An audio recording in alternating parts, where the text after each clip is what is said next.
Good afternoon, everyone. Welcome to On the Prowl, back-to-back Stanley Cup Champion Florida Panthers, episode 36. I'm your host. I wanted to apologize from the start here.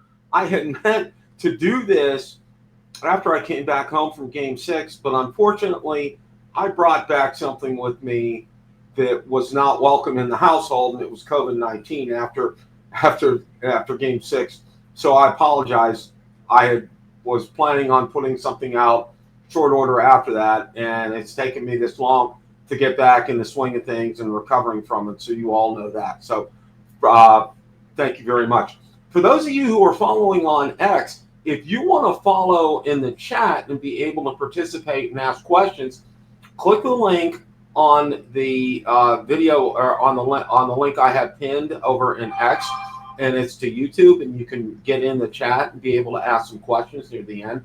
We're going to do some Q&A, and I want to thank everybody for stopping by. First of all, I want to thank everybody because recently just had a great influx of followers on X and Instagram and also the Facebook group. So thank you all, and of course YouTube. I want to thank all you guys for following. I appreciate that. And again, I really want to thank you guys for being patient. As you know, in the middle of the playoffs, I had major dental surgery, and I dealt with that real well. I mean, I really didn't have a great deal of downtime from that. But coming back, having COVID and everything, it was just a total mess as far as that was concerned. So, well, we all know the obvious here. You wake up every morning and your Florida Panthers are back-to-back Stanley Cup champions, and what can you say about that? That's just absolutely fantastic. I'm going to get to my Game 4 and Game 6 experiences here in a minute, but I wanted to go over several points about the final series against Edmonton and the playoffs in general. Just share some of my thoughts regarding all of that. Okay, we held on to leads. If we had held on to leads in Game 1 and Game 4, the Panthers very easily could have swept the Stanley Cup Finals. Yeah, seriously. And if you go back and you've watched some of the games, now I've done that. I've watched several of the games, especially I did watch some of Game 1, but I really wanted to focus on some of the other points as well, too. They were that close. I mean, they really suffocated Edmonton, the Oilers. They really – look how many – I think McDavid ended up with only one goal. I know Draisaitl had several, and Perry had some and everything. They had some balanced scoring, which was good for them. But they really suffocated them. Their breakouts, and that's one thing I think if you want to go back and even look at some of the games that we lost, like in Game 4 and in Game 1, they had a hard time breaking out of the offensive zone. And when they did have a good time, that's when they experienced some success, especially in Game 4, and I'm going to get to that here in a minute. But for the most part, they really handled the Oilers. I think they handled them much better this time around in 2025 than they did in 2024. They were well prepared. Of course, we all know Paul Maurice and how well he does at preparing his teams for games. I mean, it's exceptional, and he does a master class almost every time he steps behind the bench as far as getting his team ready for games. But all in all, as far as the final series was concerned, it really, like I said, had they not had those lapses in Game 1 and in Game 4 where they blew some leads, they very easily could have swept the Oilers. I fully believe that without any question, thoughts or hesitation. Now, as far as the playoffs are concerned in general, okay, if you look at each one of the series, and it really, against Tampa, there really wasn't. I mean, Tampa is a shadow of their former selves, okay? And I think a lot of their downfall started when they opted not to sign Stamkos, made Hedman the captain, and, no disrespect against Victor Hedman, but he's not the caliber leader I think that Steven Stamkos is. That's just me. That's just my thoughts on that as far as that's concerned. But, it really wasn't. I mean, Vasilevsky, he's good, but he's not. His injuries have have slowed him down. They've caught up to him. He's not the goalie that he was several years ago, as I remember back in 2017 when they played the Penguins in the playoffs. He was exceptional when he came in when Bishop got hurt. So that's as far as the Tampa series is concerned. Against Toronto, I think that's the only series where I don't want to say they had a good competition. They did. Toronto has great players, arguably, but I think those first two games, Panthers kind of did a belly flop those first two games up in Toronto, and when they came back in Game 3, and I think Paul Maurice said it best, they the fourth line for the Panthers, Gadjevich and company, really stepped up to the plate, really got them back, and that really, he said that was one of the key points of the entire playoffs, and I agree with him. We came back, we won Game 3, and the rest is history in that Toronto series. They really manhandled Toronto after that, after Game 3. There was no questions asked. And it kind of was the same way in Carolina, okay? They had the Panthers had great success against the Hurricanes during the regular season, and it carried through to the playoffs this year. They really didn't have a whole lot of issue with them. Again, that was a 5-game series as well. So, and everybody was thinking, okay, this is going to be Edmonton's year. It's their time to win the cup. Well, they didn't. And now, one of the things that I got to say is this, is I think for some, a lot of people, I've seen, a lot of people question Connor McDavid and his ability to lead and everything. And I really like what he had to say post-game after Edmonton lost. And he really gave the Panthers a lot of credit, their system. He said, we tried everything that we did and nothing worked. And, it wasn't for lack of effort. And that the Oilers put in the effort. And that McDavid and Draisaitl and Perry, they really tried. But the Panther system, they really just suffocated them. I mean, McDavid ended up with just one goal as far as the finals were concerned. So, really, that was great. I want to get to my in-game experiences. Now, I could have gone to several other series. I wanted to wait until the finals again this year. I didn't have an opportunity to last year to go because of time off and going up to Ohio for my granddaughter's birthday and everything. But this year we did have time, so both my wife and I went down to Game 4. Now, it was very interesting from the moment we got there, and we had some really good seats. I think 117 was our section. 27th row. It was pretty far back, but there were good seats. That really, you got to see the Panthers coming out of the locker room, direct view of their entrance to that, and it was electric in there. It was great. But one of the things that we noticed right before the start of the game, and the entire row, and I mean, when I say the entire row, from seat 1 to I don't know what the ending seat was, all of them were Oilers fans. Okay, I'm like, oh my gosh. And I was telling my wife on the way into the game, I said, I really hope we don't sit around a lot of Oilers fans. Well, unfortunately, we did. Now, they were pretty much, except for a couple of them, they were pretty decent, pretty respectful. Not in your face kind of a thing, which was a good thing. But still, it gave you, you kind of felt uncomfortable about it, and just here we are.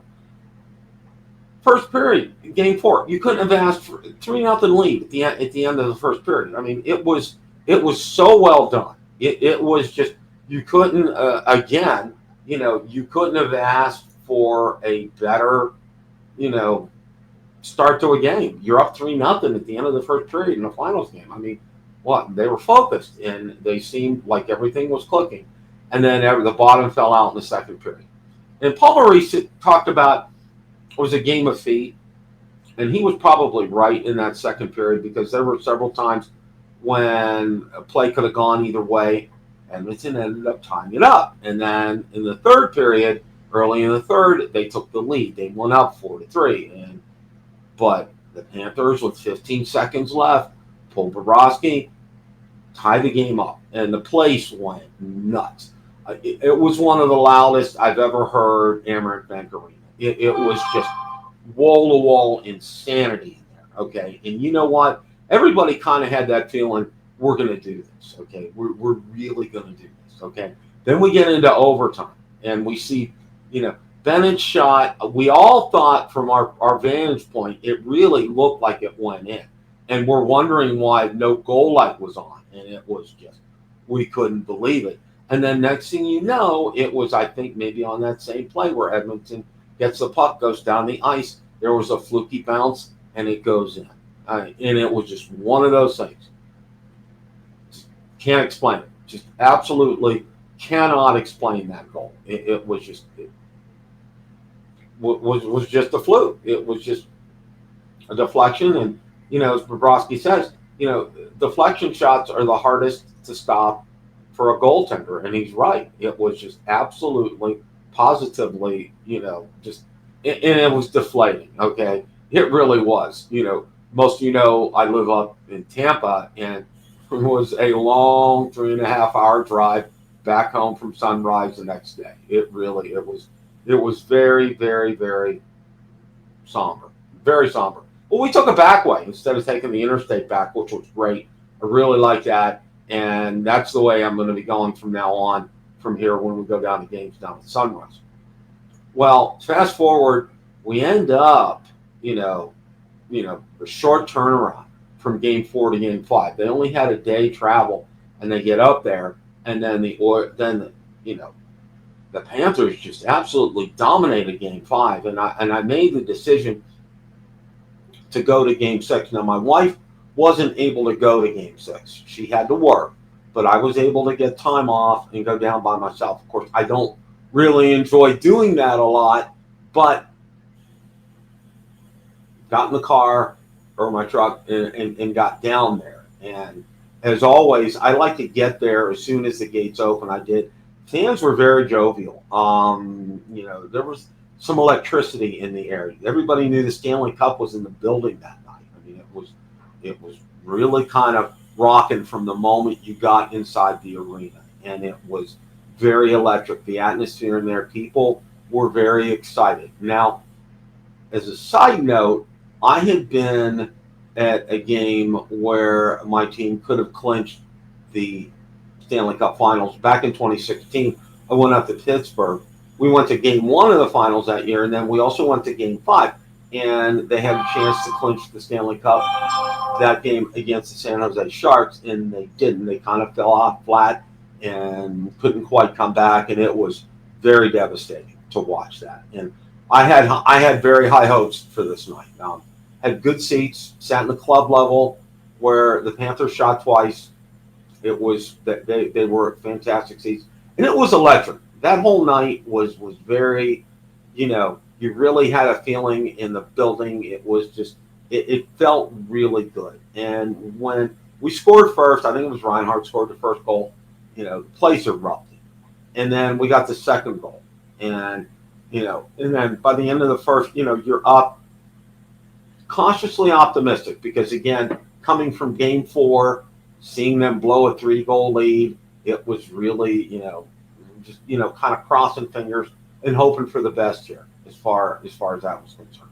And, as time went on, though, you really sense them getting a hold of this game, and they really, in watching the board play and how Edmonton was trying to enter the zone, and again, they really shut them down.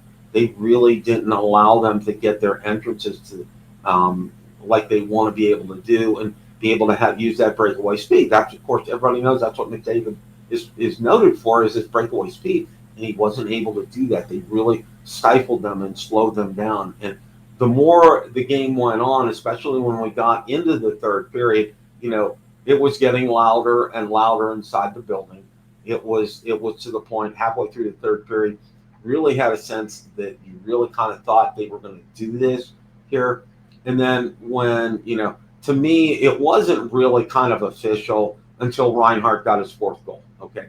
Then everybody really knew at that point in time, yeah, they were gonna win tonight, and they were gonna win the Stanley Cup. And I was able to catch in the last minute plus the handshakes, and I'm going to drop a video in the description below so you guys can watch that. And I have it out on Florida Panthers Den out on YouTube, which was fantastic to be able to see that last minute and watch that again, and seeing them erupt for just an incredible celebration, to watch the handshakes again, which was fantastic. It was just very, very exciting. And also, too, I think one of the things for me is, getting to see all the players skate with the Stanley Cup. And it took a total of about 20 minutes. In the order that they did that in was absolutely fantastic, okay? Of course, Barkov gets it first, and then he's handing it off to the new team members, like Nate Schmidt, for example, and other ones who haven't won the Stanley Cup before, who weren't here the previous season. And this is how they did that. And you can't say enough and I'm going to talk about this here in a little bit, the humility that's on this team and how they did that right away. And it was just incredible. And I waited, I took a video of all of them getting their turn to skate around with the cup, and it was just very, very enjoyable. Now I stayed until after that, and then I went down. I tried to go to the team store because I figured they might have an opportunity to have Stanley Cup Champion T-shirts, and they did. But the line was wrapped around almost twice around the entrance to the team store, and I said, at that point, we're going to pass. I'll just order from Fanatics, which is what I ended up doing. But all in all, it wasn't until probably about 1 o'clock in the morning, 1:30, after I got back to the room and updated social media and was able to get back to sleep. But what an incredible night! What an incredible experience! It was a wonderful crowd outside after the game. Just some erupting. We are the champions. Just go Cats go. What a great atmosphere. You really couldn't have asked for better, and the fans were great, and just very, very, very well done. It was just a dream come true. I wanted to always experience. How often do you get a chance?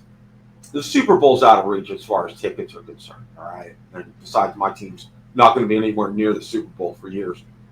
Same with World Series. Now, I did go to 2 World Series games back in 71 and 79, but I'll probably never end up going to a World Series game or seeing them clinch, a World Series. It's going to be years before my team gets back to where it was. But my Panthers did it, and our Panthers did it, and it was so enjoyable. And, I just wanted to thank you guys, for allowing me to share these videos with you and to go over everything. One of the things that a lot of people immediately, people talked about the celebrations, and they went to the elbow room, of course, and then they went down to that wonderful club. Thank you, Lisa. I appreciate that. They went down to the club in Miami and had the wonderful videos and seeing Reinhart wearing Barkov's jersey and Barkov wearing Reinhart's jersey and seeing them as they've had a few too many and just watching their antics. And it was all in good, clean fun. I thought it was good. They did a good job. And then, of course, the parade. That was really well done. I thought the weather cooperated. It didn't rain like it did last year. And I thought it went very well. And, of course, Paul Maurice was very PG this year, but we got to see his cat shirt. And I think a lot of people, they're selling them on the team store right now. So you're welcome to go ahead and purchase those. But that was just a really, really well done. And then everybody's thoughts and focus shifted to the free agents, okay? There's no way that Zito's going to be able to sign Bennett and Ekblad and Marchand. No way. He's not going to might be able to sign 1, maybe 2, but there's no way he's going to sign all 3. Okay. What did he do? He signed all 3. Bennett, Marchand, Ekblad, Marchand. Okay. Signed all 3 of them. All right. And Bill Zito gave a master class on being a general manager, not only in the NHL, but in all of sports, of how he handled this. And again, a lot of that comes from, like I said, the humility that runs in the organization, from the Violas all the way down to Bill Zito, all the way to Paul Maurice and the coaching staff, into the players, okay? They all buy into this. And this is why they've enjoyed so much success. And everybody's screaming, Biz, they have the tax advantage in Florida. Well, we had the tax advantage in Florida in the 90s and 2000s, and, we weren't worth warm spit then. The same thing for like the Bolts. They had the same thing, and they weren't worth warm spit then either. And then now, look at it. All right. So yeah, it's always been there. So that's a really a moot point. It's the culture that you build, and they built an incredible winning culture. And we'll talk about that here in a second as well. But all of them took what you want to call a hometown discount. Every single one of them, especially Bennett, I think, could have gotten incredible contracts and incredible deals, but they wanted to stay. They wanted to stay because, the Panthers handle things differently. For example, they all, when they go on road trips, they all eat together. They all eat as a team.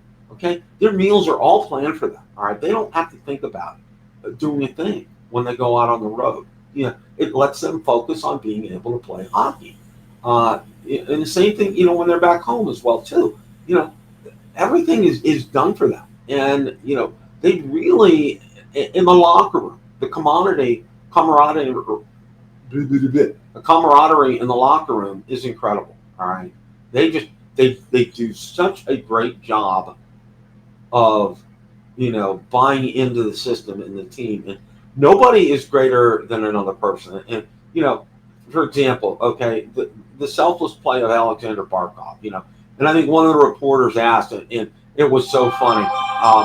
Barkov hasn't had any goals. He hasn't had a lot of points in the series. And Maurice, in typical fashion, we're going to trade him. You got to love that. You absolutely have to love how Paul Maurice is in handling this and how he is with all of this. It's just great. How can you not love something like that? And it really shows, again, the class and the humility that the Panthers have. That it's done. It starts with the Violas, with the organization. Okay, and one of the things, and I remarked to my wife, okay, honoring a veteran before every game, both regular season and playoffs. You can't ask for anything better than that. My dad was a World War II veteran. I love that. Absolutely love it. And they find these World War II veterans. God bless them for doing that. I mean, that's near and dear to their heart. And I think that's just absolutely fantastic. And just the way the Violas have been, and how since day one it's been a different culture with the Panthers, and they've really passed that on.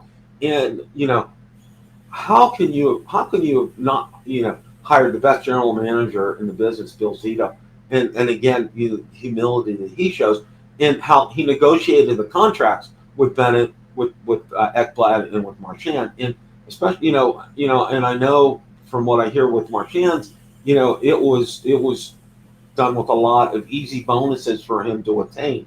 He had a smaller base salary, but a lot of easy bonuses, probably games played, goals scored, that kind of thing.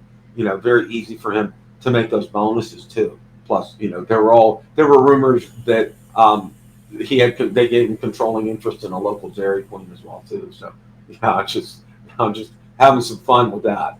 But all in all, I mean, just really, you want to play for them. You get into this culture, and you want to stick around, and you want to be here, and you want to play for them. And kudos to those who came this year and now who've left the team. And I'm thinking in particular Nate Schmidt. Nate Schmidt was such a valuable, component of them winning back-to-back Stanley Cup championships. Was solid on the blue line. Scored some very timely goals in the playoffs. Really embraced the whole culture, and we wish him nothing but the best with Utah. And Utah, is making him a focal point, which is a good thing because he's a good, solid core player, and I think that's you got to feel happy for him. But all in all, it was great to see that. I absolutely love that. That was fantastic. Couldn't have asked for better as far as that's concerned. So and the core's locked up. What was it 2033? I think most of them are signed through 2030. I mean, how can you get any better than that? That just you can't get any better as far as that's concerned. So and with that,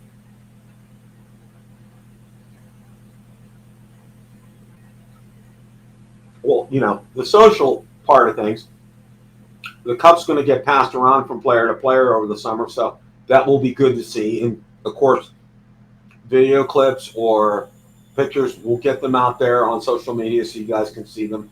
It's always enjoyable to see that. Of course, it was wonderful getting some pictures from Bennett's wedding, and also the Mr. and Mrs. Bennett coming out to the Panthers goal song. So that was very cool too, and that really had a lot of hits out on social media. So that was great to see that.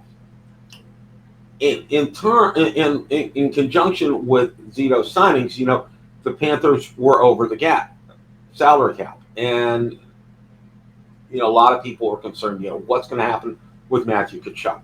Now, one of the things that I want to go over first is his injury and what this injury is, and I'm going to put this up so you guys can go ahead and see this. It's going to be the only thing I'm going to share today with you guys.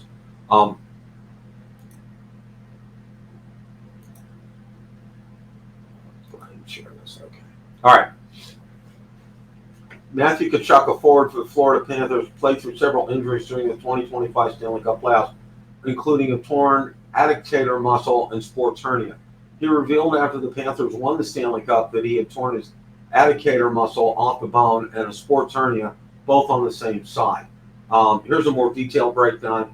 The adductor muscle was torn off the bone, which is a serious injury that usually requires surgery and lengthy recovery period.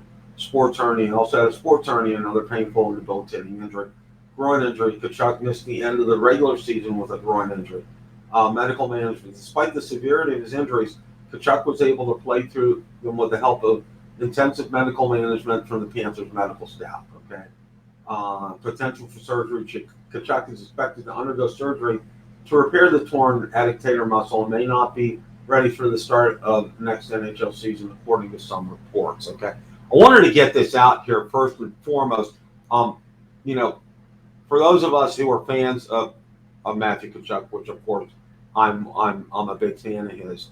I was a fan of his dad's, and boy, when I found out he was in the NHL, I was super excited, and Brady too, of course.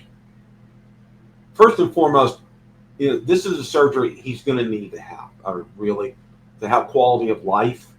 I mean, the whole thought of this and everything as far as what's going to need to be done for him. Wow. I mean, he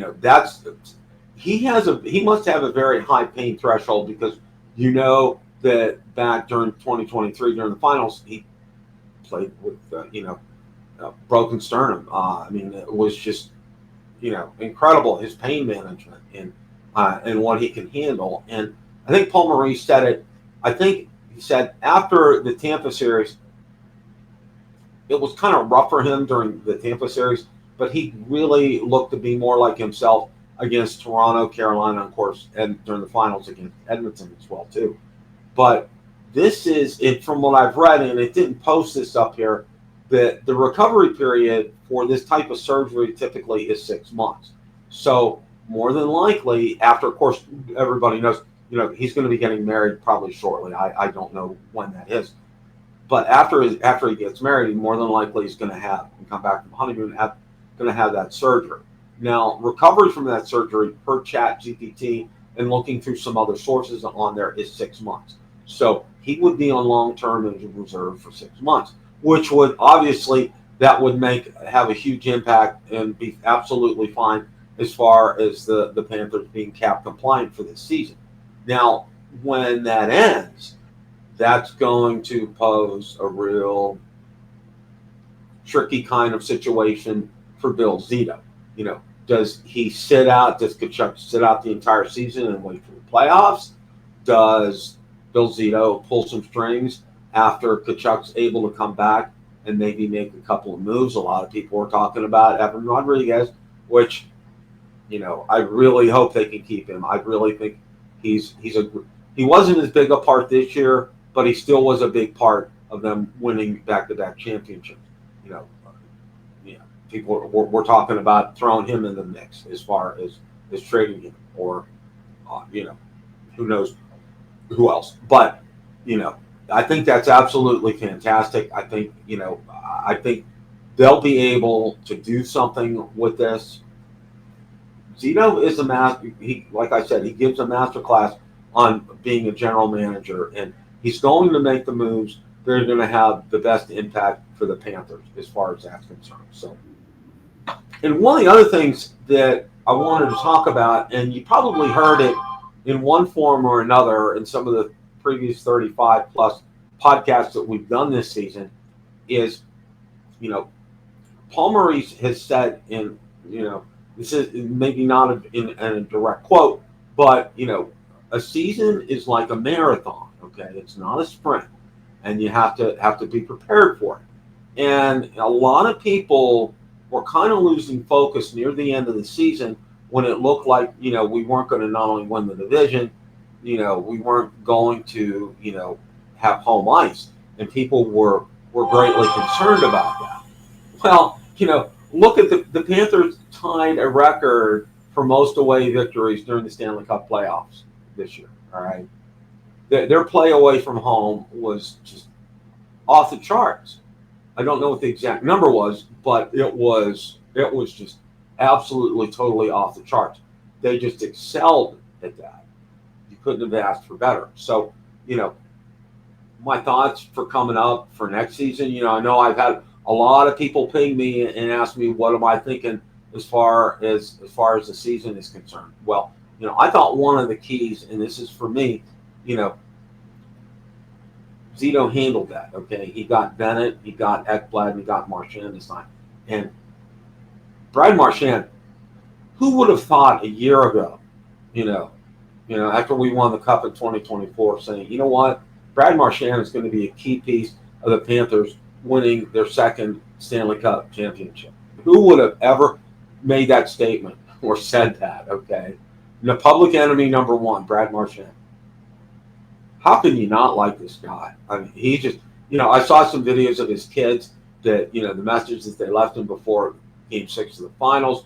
Just, what a great guy. How can you not like that? And it was just, and his ability to play at 37. I remember Bill Zito in his introductory press conference said, we think he has a lot of gas in the tank left, okay? Well, wow, that's an understatement. And I was telling my wife, if you look at him in terms of how tall he is, he's shorter than a lot of other players. And I think that plays to his advantage out on the ice. It really does. Because a lot of players are well over 6 foot. And I think he's right around 6 foot. And you look at him compared to some other ones, he's shorter than other players. And I think that really does end up playing to his advantage. And I will say this, I've had a lot of people, one of the questions I've been asked a lot was, what was my favorite goal from the playoffs or moment of the playoffs? It was when it was the double overtime goal that Marchand scored against the Oilers. It was just electric. Absolutely electric. I mean, it tongue-tied Kenny Albert. He wasn't paying attention. Of course, we all know who the NHL TNT crew was rooting for, Biz and company. But, had that situation been reversed, he would have announced it right away. But he put everybody in a state of shock. And seeing the joy in watching that, I think the Panthers put out a video, every angle of that goal, and watching his exuberation and the pure joy that he had after scoring that goal, that really encompassed, the playoffs for me this year.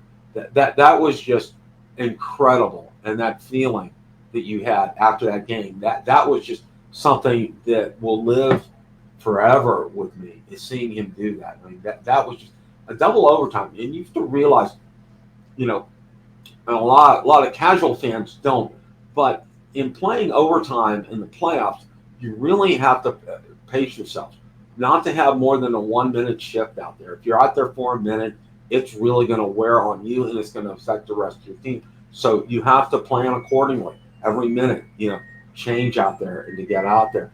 And between periods too, what a lot of the training staff does is make sure that these guys load up on carbs between periods, because your body gets real depleted.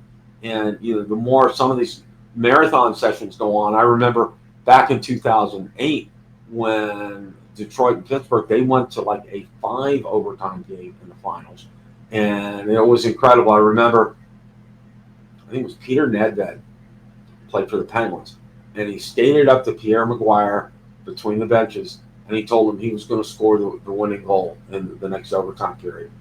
he scored the winning goal in the next overtime period. I'll never forget that. I mean, I was falling asleep. I think I fell asleep one of the overtimes and woke up in the middle of that. It was that long. I think it ended like at 2:30, 3 o'clock in the morning. It was crazy. It really was.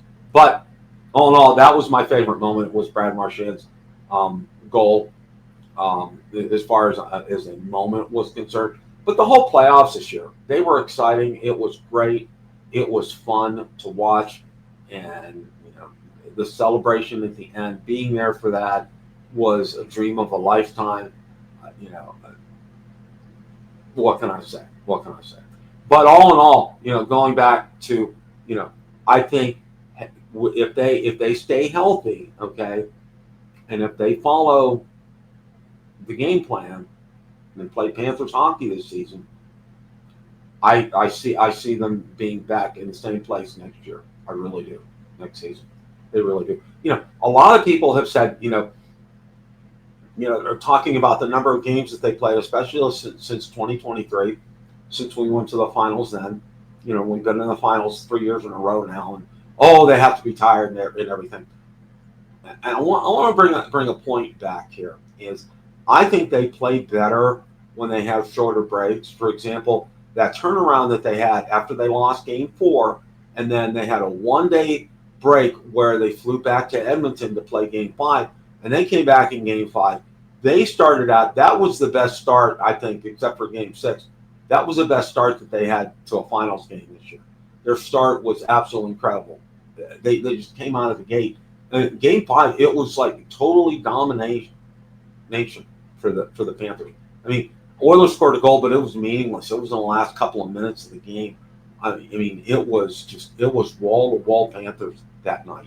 So, this answer of, them not playing well because of not being able to get some rest, I kind of blow that out of the water. I personally have seen, and I really think it comes to bear, is when there's a longer gap between either a series or a game, that's when a team could lose focus a little bit, maybe not so much the physical, but I think the mental aspect of things. I think that's where that comes into play. So that's where I kind of think things are at as far as that's concerned. So, but that kind of wraps things up for my thoughts that I wanted to share with you guys today. I wanted to thank you again for all of those of you who have joined on X, on Twitter, on Instagram, on the Facebook group that's grown incredibly, and YouTube. I mean, thank you guys so much, and thank you for following us. And, it's a joy to do this. I absolutely love doing these podcasts, doing the social media, putting these things together. And kudos also to the Panthers social media department. They do a fantastic job. Jameson Olive, you do a fantastic job with this. Can't really thank you enough for what you do and the content that you get out there. And your audio-visual department, the videos you guys put together, the highlight videos, just stellar. Absolutely, positively stellar. Keep up the great work. Just can't thank you guys enough for doing what you do. Coming up a week from Friday, okay, and I don't know what that date is, okay. It's Wednesday's the 16th, 17th, 18th. Be the 25th, I believe, okay. We're going to start having some giveaways. And because I have a lot of stuff hanging around here. And one of the things we're going to be giving away, I'm going to be giving away this t-shirt, okay. And as you know, these were extremely hard to get a hold of, all right. Well, I got a hold of one. And we're going to be giving this away. Also going to be giving away some swag that I have from Florida Panthers Den, and that's going to include some t-shirts as well. Got some t-shirts from last year that I'm going to be giving away. So we're going to have a lot of fun with this. And one of the things was as far as the rules are concerned, it's going to be real simple. All right, you have to be following me on one of the social media outlets, whether it's on X, Twitter, or Instagram, or Facebook, or YouTube. You got to be following me. That's number one. Number two, you got to be over 18 to do this. And number three, you got to be a resident of the United States, because unfortunately, mailing postage outside the country and having to fill out customs paperwork is a nightmare. So that's why I keep it in country. Sorry to those of you who watch us overseas. I know we have quite a few of you overseas who watch us, especially I know in the UK. I have some some followers out there, and also in Finland have a great deal of followers out in Finland too. So stay tuned. I'm going to have details on how you can win this and some other shirts. We're going to be doing these giveaways over the summer. Maybe I might be able to scrounge up some 2024 Stanley Cup Champion mugs or glasses. We'll see about that. I think I may still have some. I'm not sure, but we'll see what the prize closet has. We're going to have a lot of fun with this. I'm really looking forward to that. And also on a personal note too, I was able to secure some Adidas MIC jerseys in my size out on eBay. And if you look out on social media, I sent two of them, and now the third one off to Exclusive Pro Sports in Illinois. Got my Barkov jersey back right after they won the finals, and they did an exceptional job. Got my Tkachuk jersey back in short order right after that, which was great. And I was able to secure a third one out there, and that's going to be Aaron Ekblad, and I've just sent that off to be done. And average turnaround time was only about 3 months. I was very pleased with that. I really, all in all, they do exceptional work. If you're doing any jersey customizations, use Exclusive Pro Sports. Message me if you need contact information from them. They do fantastic work. They in fact, from it's my understanding, they do all the jerseys for the Panthers. So, and that's why they have such an incredible backlog. But they do exceptional work. Everything that you get is done, is exactly what the players have out on the ice. And they just, I can't say enough about them. And I can't say enough about all of you. You guys have been you hung tough with me, and I appreciate that because it's been a little bit of a ride this year as far as, getting this podcast out. But we'll be having some more updates throughout the summer. We're not gonna be going to sleep on you. So, we'll get some podcasts out there this summer. But, we'll be back in full gear coming up in the fall. I'll probably get Rod Peterson on again, maybe David Dork on again, maybe try to get George on again. Really like to have George on. Maybe try to get some other ones on. I know I've chatted with Doug Plagans, and maybe see if we can get him on. If you guys get a chance, watch the podcast that Rod Peterson and Cats and Bolts podcast did with Doug. That was fantastic. Did a great job on that. I highly, highly, highly recommend that. So, going to wrap things up here. Again, thank you guys so much for following. And as always, guys, it's a great day for Florida Panthers hockey. Time to hunt.